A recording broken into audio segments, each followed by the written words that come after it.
quand vous jeûnez, vous avez toujours besoin que votre organisme fonctionne. Par exemple, on jeûne naturellement la nuit. Pour que l'essence de l'organisme, c'est le sucre. Le glucose, le taux de sucre qu'on a dans le sang qui doit rester relativement stable entre 0,80 g et 1,20 g. Comme on jeûne, on n'apporte plus ce sucre. Donc l'organisme doit en produire. Il va en produire à partir du foie qui a des réserves qu'on appelle en glycogène.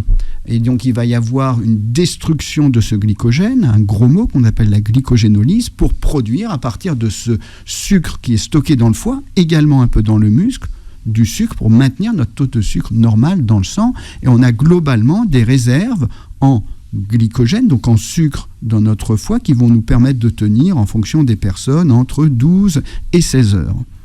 Et puis après, ce stock va être éliminé. Et donc l'organisme va être obligé de produire de l'énergie, du sucre, à partir d'autres composants, puisqu'il n'y a plus de stock en sucre. Ça va être le gras. Et donc c'est une des raisons pour laquelle quand on fait un jeûne, on va commencer à puiser après un certain temps sur les réserves en graisse. Et puis c'est le muscle, les protéines, et c'est également la raison pour laquelle, à partir d'un certain temps de jeûne, on va également aboutir à pas une destruction, mais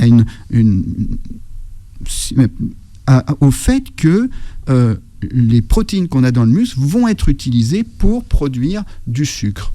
Et donc, si on fait un jeûne trop long sans activité physique, on va perdre du muscle, et c'est probablement un des amalgames qui est fait entre le jeûne, la dénutrition et l'effet néfaste du jeûne. La fameuse perte de muscle